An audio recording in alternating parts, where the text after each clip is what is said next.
Over 10 years ago, during the beginning of the Arab Spring, I warned that the rise of violence in the Middle East would soon cascade into every American city as well. Watch. When you take the Marxists and you combine them with the radical from Islam, when you combine those two forces, which is exactly, we'll show you this week, what is happening here, the whole world starts to implode. This is not just happenstance. This is not just poor people mad at rich people. This is coordinated. Over 10 years ago, I was right, but I was also wrong, because now I know that that was only the beginning. The Middle East went dormant again, but now, likely in part due to our failure of a president, they are striking at us yet again. And this time, the violence and the evil, cold-blooded evil demonstrated by Hamas against Jews last month is beginning to ferment throughout the entire Western world at levels that I never imagined we would see. Swastikas on Jewish-owned storefronts, attacks against Jewish families, and seemingly ordinary Americans like this New York City doctor posting on social media that this wasn't terrorism, it was liberation. Well, I'm worried that this time uprisings in the Middle East could be our final Archduke Ferdinand moment. Tonight, I will show you the signs that several powerful nations are gearing up for a potential worldwide battle. Tonight.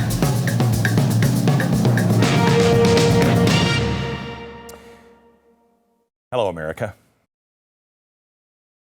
Tonight, I want to start with a statement that came out yesterday from Prime Minister Netanyahu. Watch. I want to make clear Israel's position regarding a ceasefire. Just as the United States would not agree to a ceasefire after the bombing of Pearl Harbor or after the terrorist attack of 9/11, Israel will not agree to a cessation of hostilities with Hamas after the horrific attacks of October 7th. Calls for a ceasefire are calls for Israel to surrender to Hamas, to surrender to terrorism, to surrender to barbarism. That will not happen. Ladies and gentlemen, the Bible says that there is a time for peace and a time for war. This is a time for war. Whether you're Jewish, Christian, Muslim, whatever, to hear talk of war makes people uncomfortable because we don't like to see dead people on any side. And it's uncomfortable for everyone to talk about this war because who's innocent, who's guilty. But this is really bad if you're a Jew. Not only are they being killed in their homeland, they're watching an unprecedented rise, not of anti-Semitism, but hate all over the world. They've also read Ezekiel. The words Gog and Magog have a very real meaning for Jews. Ezekiel speaks of great armies descending upon Israel from multiple directions. For them, this is real. If you're a Christian, you've probably not only read Ezekiel, but also Revelation, which expands on Gog and Magog, the armies of the four corners of the earth that lead to the final battle of Armageddon. It will involve the entire world descending on the same spot that is now in full-fledged war. If you don't think that's possible, you haven't been paying attention. These are not bedtime stories, and if you're Christian and Jewish and Muslim, this is very real. I don't want to sound like a warmonger, because I don't want to fight Jewish or Israel's battles. I want them to be able to have the right to defend themselves. I'm concerned that we stay on the right side of this. And I am not saying that this is the war or the time, but it is the seriousness of what is currently happening. We're told we won't know the hour, we won't know the time, but watch for these signs. There's lots of these signs out there. We're going to do a program on that later to come. What are the signs? What would it look like? And does it look like this? But at the very least, and as I'll show you later on in the show, what is happening right now in Israel is propelling the world towards a new world order. Sides are being formed, pursuing their own agendas. And depending on how all of this plays out, the world may look very, very different in the years to come. So let's start at the beginning. Where do we currently stand? Well, despite most of the West, Iran, Russia, China, basically everyone is trying to get Israel to back down. The ground invasion of Gaza began yesterday. Yesterday, Israel's defense minister said Hamas had two choices: surrender to the IDF or die. And Israel has every right to go in, dismantle Hamas, and kill every terrorist that is a threat to them. This graphic from Reuters shows how the IDF has opened up a multi-front invasion force in Gaza. And so far, they're moving very slowly. There are still some 200 hostages being held by Hamas, and it appears Israel is giving Hamas a chance to negotiate their release. This is going to be bloody and brutal. Israel predicts the entire operation to dismantle Hamas will take months to complete. Why? And why is it going to be so bloody? Well, Hamas has built an expansive tunnel network specifically to fight this war. And to give you an idea of what the IDF is looking at, I want you to see this animation. Hamas built their headquarters directly underneath the largest hospital in Gaza City. Tunnels sprawl out from there, connecting terrorists to planning rooms, barracks, logistics, and other parts of the city. How do you destroy that when there is a hospital on top? That's what the IDF faces. Hamas knows innocents will die to be able to kill the bad guys. For Israel, they have declared a second stage of the war, but it is also the second stage for Israel's enemies. On Sunday, National Security Advisor Jake Sullivan warned that there is now, surprise, surprise, an elevated risk of a broader Middle East conflict. After the break, we're going to war game on what this might look like. But it's no secret who the main culprit will be. Echoing Jake Sullivan, the president of Iran just recently warned if Israel continues its movement into Gaza, that it, quotes, may force everyone to act.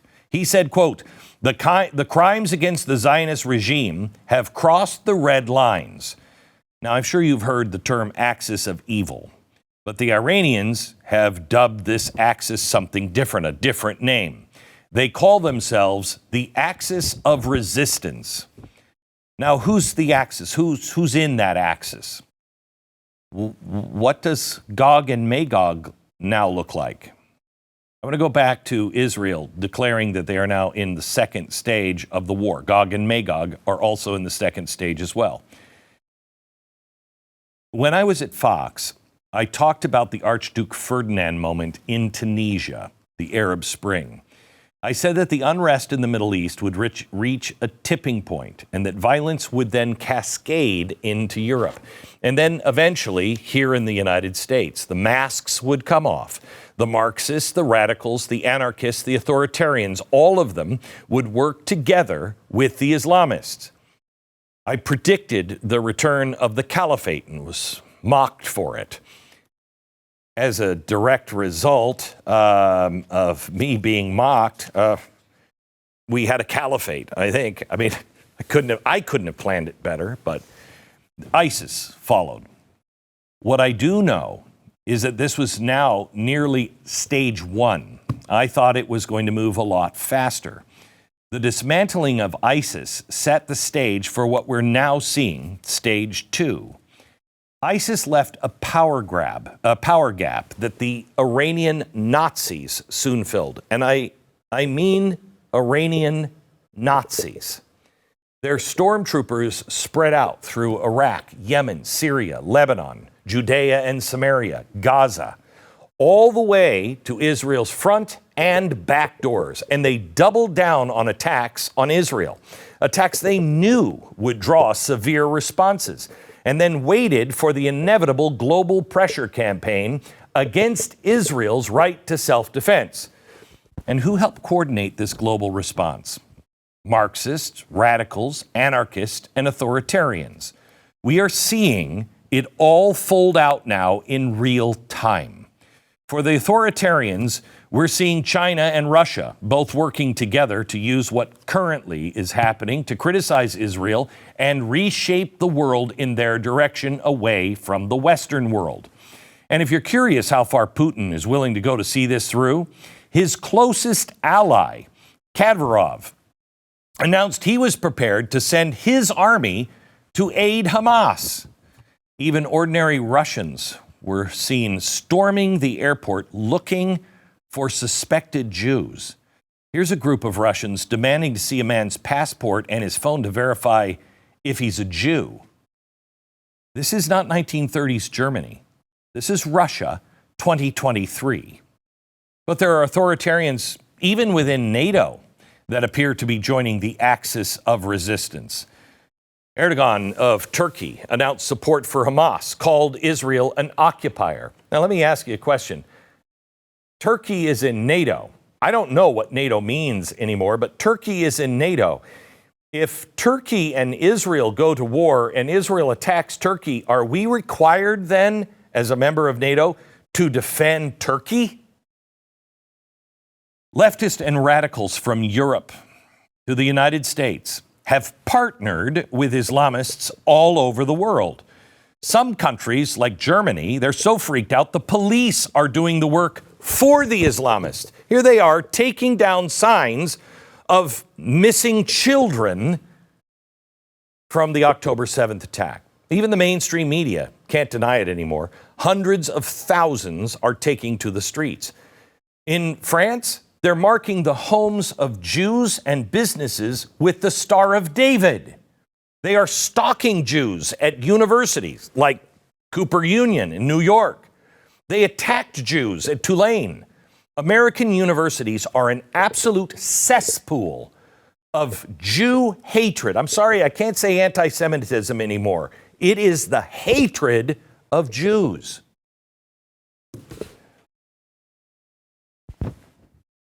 We have a lot in common, I said in a monologue today on radio, with the Palestinians.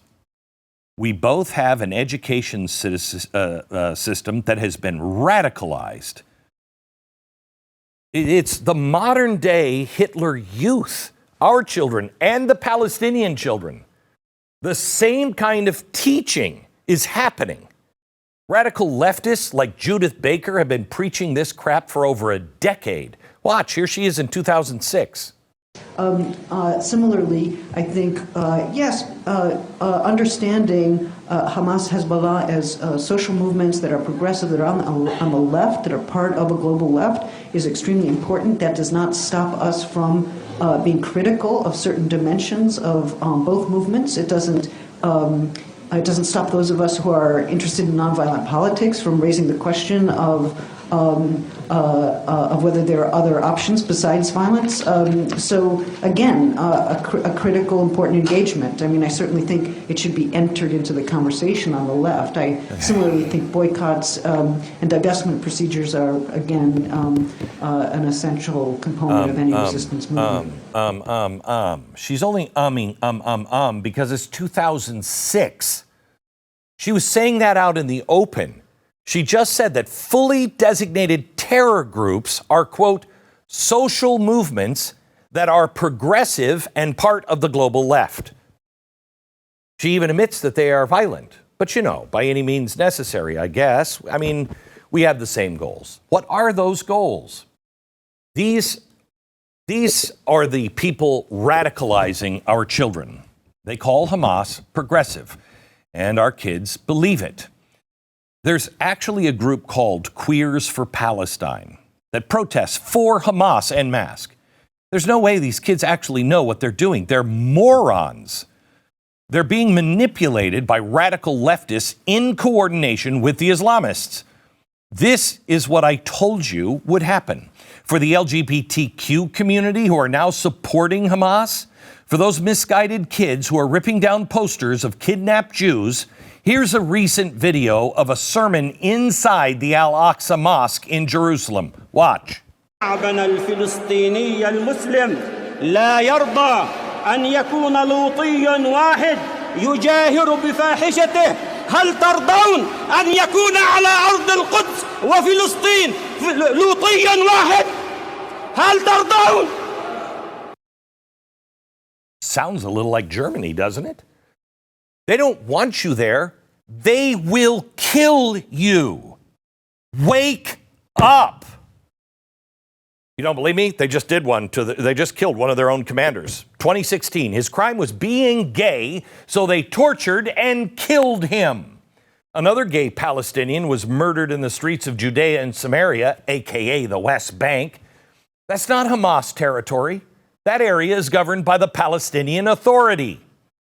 They think this way. If they are devout Muslims in that area, that's what happens. Now, let's be really clear. This is not a regional phenomenon. This is not merely Hamas or Palestinian belief. This is an Islamist belief. The people that are not just Muslim, they are Muslim Islamists that believe Sharia law needs to be the law of the land. It's the same in Gaza, the West Bank, Iran, even Michigan, USA. Look at this. When we say that we will defend the oppressed wherever they are, the oppressed wherever they are, it doesn't mean we will defend those who believe in Qom rights. Gay rights.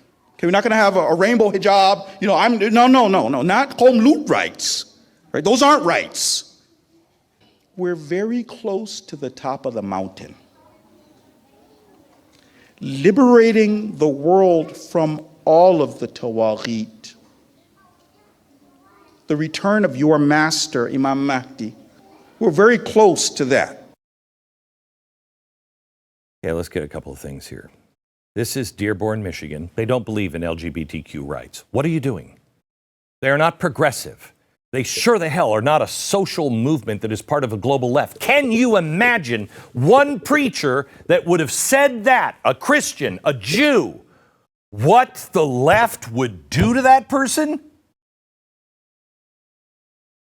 This is radicals teaching lies and hatred. They're being mobilized. And the cascade I spoke to you years ago, on our doorstep. Now, this Michigan imam ended that video by saying the return of the Mahdi, the 12th imam, was close. Who's the Mahdi? Who is that? That's the 12th imam. This is prophecy for those in Iran. The 12ers, the 12th imam. Let me hasten the return of the promised one. Well, the promised one leads to the end of days. Same story as ours, except their good guy is our bad guy. Our good guy is their bad guy. Okay? His sermon was on what's going to come after Israel invades Gaza. This is how serious they're taking this. He's saying what's going to come after is the return of the 12th imam. The only way you can hasten the return of the 12th imam is to wash the world in blood and kill every Jew. Now, how are we viewing this? For them, this is a holy war. A war they have probably been planning for a very long time. The axis of resistance is telling the entire world who they are. Are we listening? They are showing us what they plan to do. I guess I'll be called an anti-Semite again for saying these are the seeds of the Holocaust. If you mean never again, you're running out of time. I don't know how this ends. And anyone telling you otherwise is lying. But a good start is to believe people when they tell you, I'm going to wipe out that entire race and then I'm coming for you. Believe them when they say it out in the open, and there's millions of them on our streets all over the world. They say in the open now, they quote Hitler, they talk about killing Jews, destroying Israel. That is their end game. What is it going to take for people to understand they mean it? Okay, so how does this all fold out in the months and the years to come? I don't know, but we're going to try to make sense of it all next. First, let me tell you about Jase Medical. As you can imagine, there might be some shortages of things. There might be a problem getting trucks, might be problems getting, medication from China. These are not normal times we live in, so you have to think out of the box. May I suggest you call Jase Medical. Jase Case. This is what they do. It's great for preppers. It's a personalized emergency medication kit. It contains 5 essential antibiotics which treat most common and deadly bacterial infections. It's customizable with dozens of add-on medications available. So you have heart medicine that you take, or some sort of depression medication or whatever it is. They even have ivermectin as an add-on option. You can have a year's worth of your supply for your family's medicine on hand. Jase is simple. You go online, you fill out a form, then you get a prescription. Life-saving medications delivered right to your door.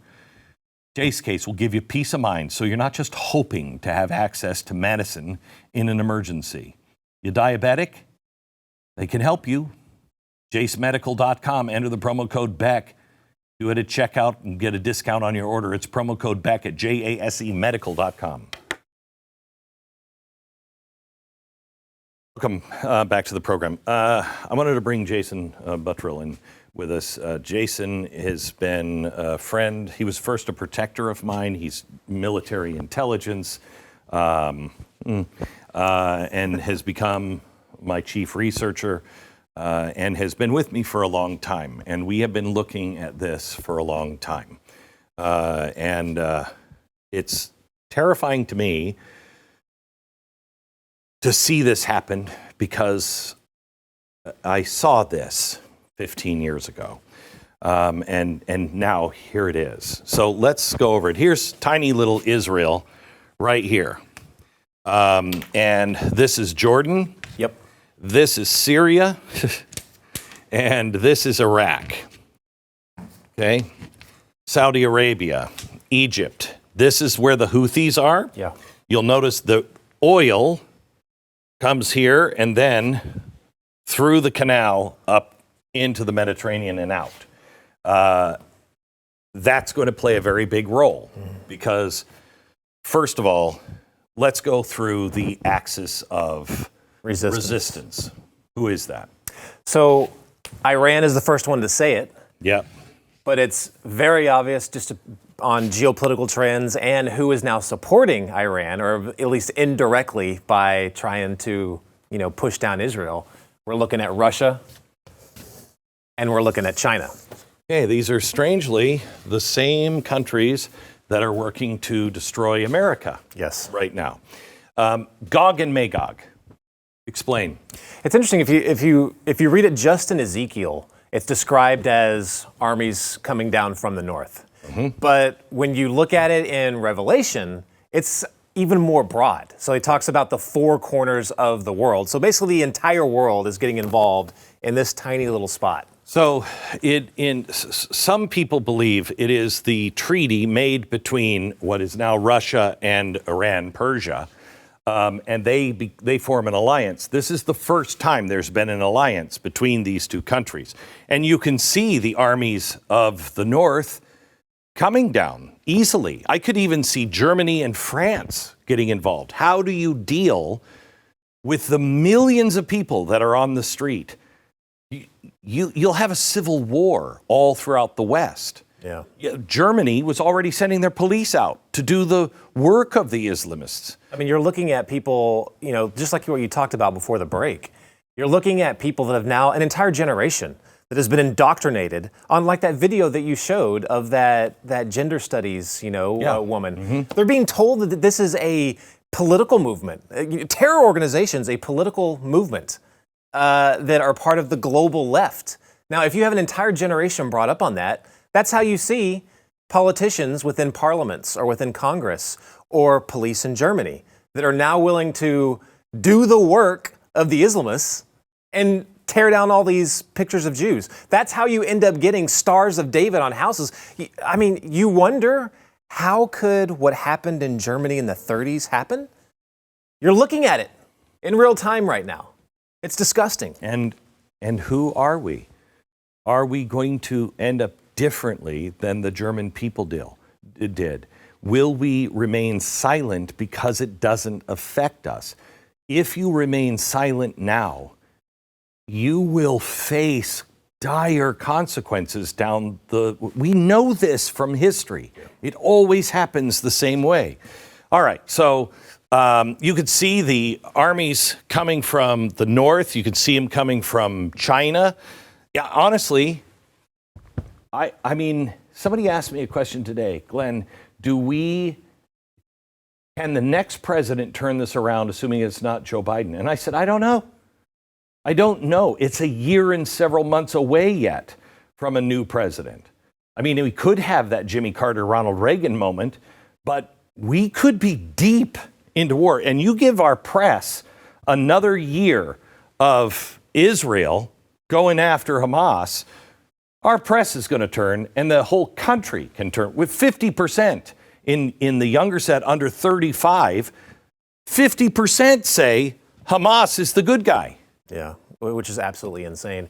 You take a look at what's going on right now in Israel, Glenn, and you think about like what's going on in Ukraine. We put Ukraine up here very specifically because we wanted to highlight the differences. Now, they're saying this is an existential threat to democracy, what's going on in Ukraine. This is a regional problem. It has nothing to do with pretty much any of the rest of the world. They're saying we want to fight Russia here to stop future wars. You're talking about way off down the line, even if they have any aspirations to continue that fight. Even if. But we're pouring in all of our money into Ukraine. Now I want to take you through the hypotheticals of, let's say the next few weeks, next few months and years right here.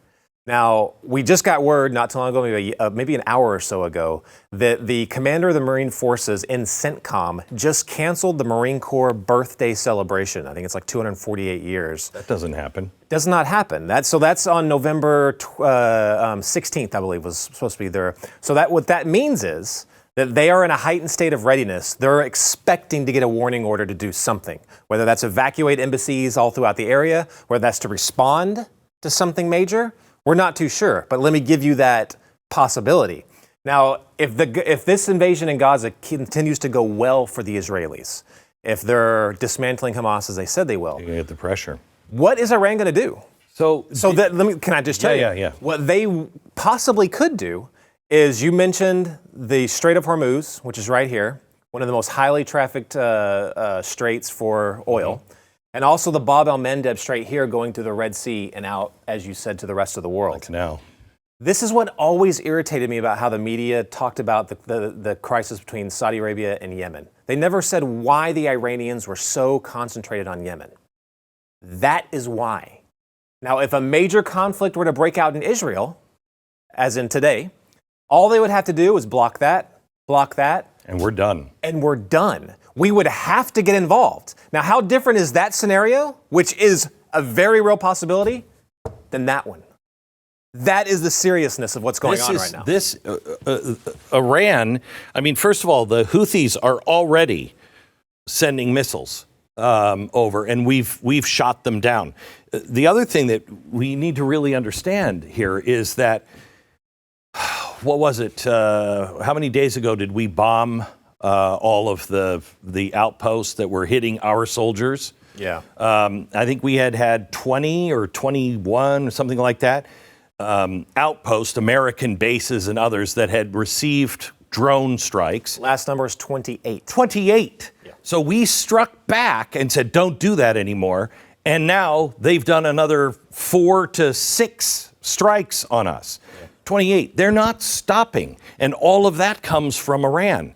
And their motivation is so important to understand this, is religious. It is religious to wipe the Jews off the face of the earth, then to collapse the great Satan. I don't know why media won't say this other than it just harms an agenda for the left, I guess. But that's what you're dealing with. Yeah, that also makes it so dangerous. The Obama administration lies when they tried to sell to all of you watching this right now, the rest of the country, about what Iran really stood for. They lied to America. They wouldn't talk about the religious aspect of it. Remember, they said the new Rouhani, their new president, was a moderate. He now represented a moderate Iran. They were now suddenly, involved in geopolitical, whatever was in our interests type things, and not the religious goal of destroying Israel. They never stopped that. Just so you know, one more thing. He talks about religion being so important. They throw gays off of buildings here. The sermon that you heard, if you will, from the imam happened here in Dearborn, Michigan. You know who he referenced? The spiritual leader. Yeah. Here. It's everywhere.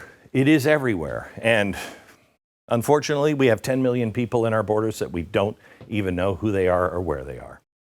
Back with more in just a minute. Bring on another expert in the Middle East. Sadly, our economy has been dominated by businesses that cater to the woke mob. These days, if your mobile service is through one of the big guys, chances are it's pretty good chance that your money is going into things that you not only don't believe in, but you're vehemently opposed to. This is why I would like to invite you to join me joining Patriot Mobile. For the past 10 years, they have offered nationwide coverage with access to all three of the major networks, so you have the same coverage that you've always had, but without sending your money to leftist causes. Do you like free speech, religious freedom, life, the Second Amendment? Do you believe parents have rights over their kids? These people are actually in communities fighting for that because they take some of their profits and they go fight the fight with us. Send a message to the other mobile companies. We're done.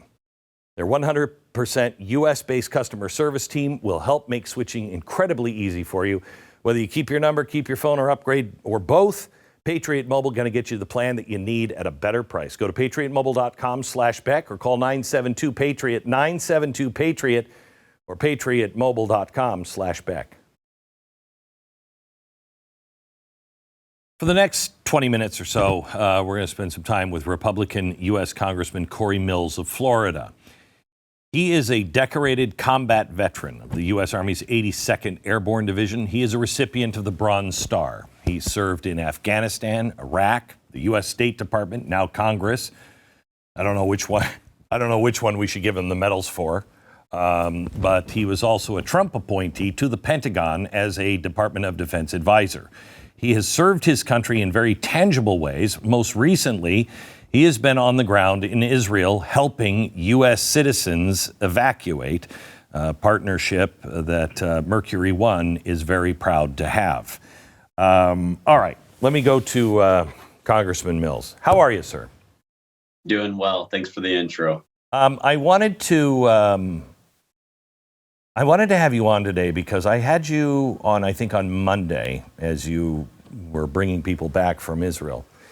And you were at the airport, and I hung up the phone with you, and we went in a commercial break, and I said, that is the most honest congressman I think I've talked to in this regard. You were the only politician that said, yeah, Jesus might be coming. Because nobody likes to even go down that road. But I figure if you say that, you're going to shoot straight and tell us what you really think. And I'm not saying that you're right, but at least I'll know your answer. Your answer is honest and honestly what you believe. We have 28 attacks now on U.S. troops and bases. That can't last. These are all drone attacks. Drones are coming from Iran. How concerned should we be about that? Well, I think that we should be extremely concerned. I mean, I think we have to look at that these drones, in my opinion, aren't just being launched out of Iran, but also from the Iranian proxy militias based there in Iraq itself. you have a lot of terrorist organizations who are Iranian proxies like Hashd al-Shabi. You have the Better organization, which is headed up by Hadi al-Amri, who actually is one of the political leaders of one of the parliamentary blocs. You have the Sayun Brigade, which is headed up by Muqtada al-Sadr, who we fought back in the early 2000s during the war. They're all politically aligned and ideologically aligned to Iran. And further to that, you have the geopolitical nuances of China, Russia, Iran, and North Korea, who are all aligned to eliminate the West, to eliminate the US dollar as a global currency, to advance their hegemony, and to utilize factions like the WHO, WEF, and OPEC to try and not just hurt the West, but also help advance their Belt and Road Initiative to cut off Western Hemisphere supply chain. Okay. There are so many things that's going on that's unbelievable, Glenn. And the thing is, we have to stop looking at things singularly and have to start looking at everything from an analytical linkage. Yes. Because that's really where we're at now, even in our own Western Hemisphere, even with economic coercion that's going on in Panama and Honduras, even with what's happening at our own southern borders, which is a manufactured crisis by this administration that is being expedited and exploited by China and others. These are all linked. And so what's happening in Iran, what's happening in Iraq, what's happening in Yemen, what's happening in Israel, what's going to happen in Taiwan if we're not careful, and what happened in the Ukraine, these are all linked. And our foreign policy and domestic policy is so intrinsically connected that when you make a mistake in one, you see the ramifications in another. And when you have a weak administration who can't understand either, it really puts us into a dangerous position. You have populations in Europe of, millions of no-go zone kind of places. They're out in the streets in force. If it does start to suck the world in, how does the West not have to fight two fronts in their own country and then also wherever the battle is?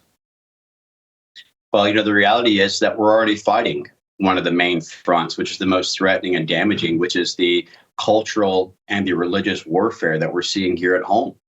We're doing the devil's bid for them by trying to divide and tear ourselves down. And we're allowing these types of platforms like TikTok and social media to continue to corrupt the minds of the youth, to have this generational shift that's actually leading us to the point where we're now protesting for terrorist organizations over the Israelites.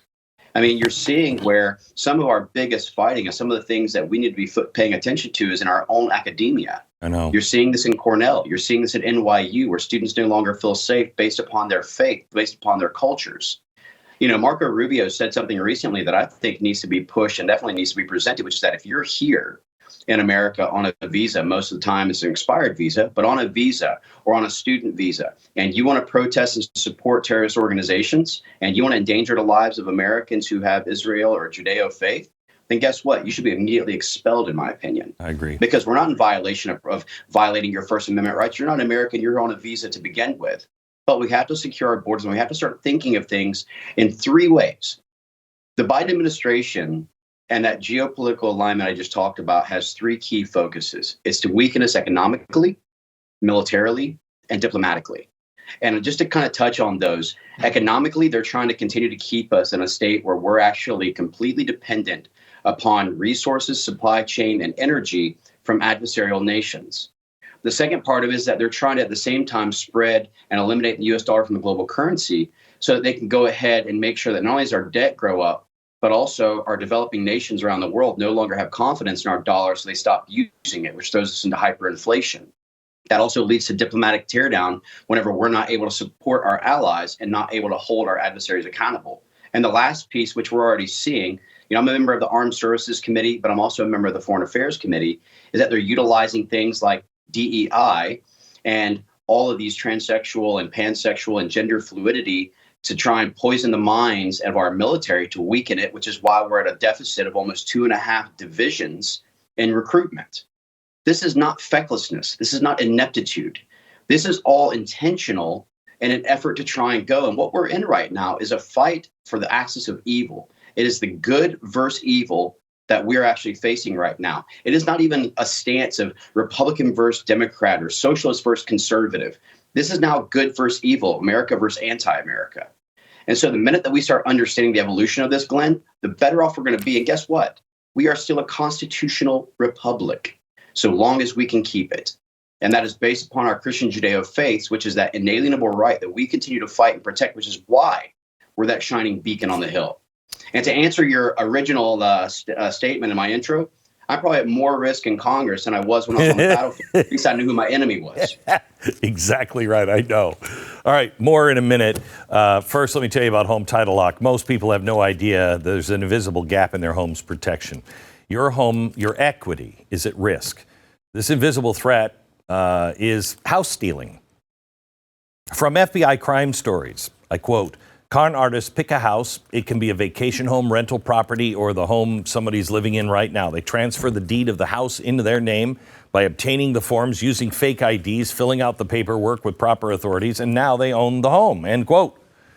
Once this step is complete, they can take loans out using your home as collateral, and they can even sell your home right out from underneath you, and you have no idea. Protect your home from this invisible gap. Check on your home's title right now at HomeTitleLock.com. That's HomeTitleLock.com. Make sure you use the promo code BECK. They're going to send you a complete title scan of your home's title. And for your first 30 days of triple lock title protection is free. HomeTitleLock.com, promo code BECK. Do it today. HomeTitleLock.com. Cory, we've got about 7 minutes left, and I have like 100 questions. Let me go back to something that you said. I'm always happy to come back. I know. Let me go with something that you said on all of the allies of Iran, all the different forces. Are they spiritually attuned to the same return of the 12th Imam? Are they all looking for the destruction of Israel to hasten the return of the promised one? I don't think that they're all ideologically the same, but I think that the intent is that whether it's a communist Marxist kind of antichrist or, anarchist type theory, or whether it's the more ideologically extreme that you find in Iran or others, I think that the intention is still the same, which is to cause destruction and destabilization across the world and to try and create a singular hegemony. Right, but I'm talking specifically about those Islamic forces that are maybe launching the drones towards us. Are they on the same spiritual page? I absolutely think they're on the same. Whether it's Hamas, whether it's Hezbollah, whether it's Iran, I think that they're all, well, I should say the Iran Ayatollah and his regime, not necessarily the Iranian people, but I think that they're all basically at the same idea of this anti-Israel, anti-Judeo, destroy all Zion. I mean, they're chanting from the ocean to the sea, which means they can tell, the extermination of all who Israel. Yeah. The chances that Iran shuts down the Strait of Hormuz and the Bab el-Mandab Strait, I mean, that seems pretty logical to me. And if they do that, we're engaged then, are we not? Well, I think that it would definitely cause us to have to reevaluate things, because the internationally recommended transit corridor would completely be shut down if they take over Bab el-Mandeb as an example, which they would utilize Somali pirates. I actually did some anti-piracy work out there back during the Mayor's Alabama days. And so that would certainly thrust us in. I think that's why you're seeing so many of our naval ships in Task Force 51, which is an international grouping to ensure transshipments continue. And so, again, that's that economic pressure that I was talking about, where they want to put us into a position where our greatest threat outside of the things that I pointed out is our economy. 33.6 trillion, our GDP to national debt being inverted on its ratio. And if we get eliminated as the US dollar being a global currency, that's hyperinflation for us. And so that's what they want. They want to put us in that and utilize all these enemies. So somebody asked me today, and I said, I don't know, because I don't know how fast this is going to come.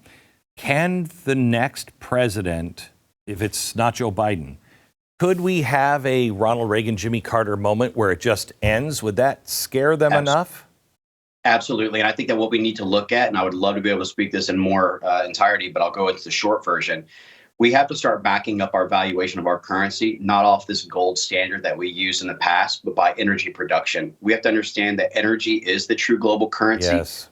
Our border, we have to look at mandatory reforms. We have to start taking over the fact that if we want to be a strong nation, we have to build it out from the inside out, which means starting at America first. We have to be able to support our allies economically, militarily, diplomatically, give confidence to our allies while holding our adversaries at fear that we will not just stop at words, but will act. And so I think that we have to start that by building a good economic base. And that starts here at home with good legislation. That starts here at home by understanding how to invest in economic growth strategies at home. That starts in understanding that we have to decouple from China and start building back the American industry that made us thrive before. We have to understand there's not a lack of legislation. There's a lack of enforcement of legislation. There's a lack of an understanding and reforming existing legislations to make it modern time and effective, as opposed to it being around which no longer serves its intended purpose, like these AUMFs for endless wars.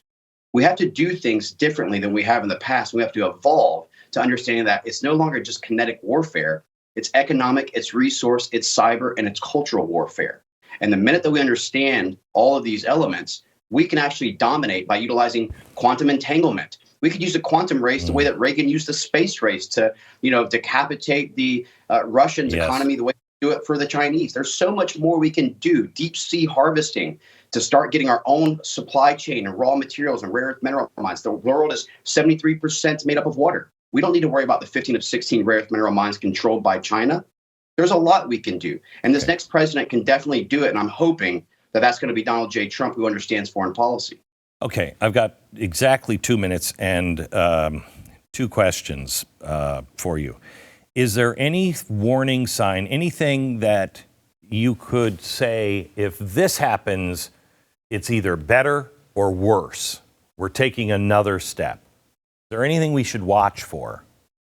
If we can start getting HR2 and securing our border, that's a massive step for us from a national security perspective. The second thing is passing HR1, which is the Low Cost Energy Act, which gets back to energy security, energy dominance. I think in doing that, it terrifies China, Russia, Iran, and North Korea, who's been utilizing oil as a way to try and supply chain a takeover, if you will, in a terroristic way. But also, I think that if we truly show that we're self-sufficient, we eliminate things like double taxation on Taiwan, which allows them to invest in America for semiconductor microchip processing. All of these things become less appealing to the Chinese, and it thwarts their efforts to advance things economically to hurt us. Okay, 1 minute left. Last question. When you look at the Middle East and the path forward, what is your feeling on the odds that we are going into a global war? What are the odds? I don't want to fight war. Than we've ever been before, and it won't stop it. It's going to be a full destabilization of all of the Middle East. They were able to stop something that would have been extremely historical, which is the normalization of relationships between the two holy lands, Saudi Arabia with Mecca and Israel with Jerusalem. We understand that what that would have meant, but it would have been a stabilization process, and Israel would have been far more advanced in being able to do. It was the Abraham Accords time 100.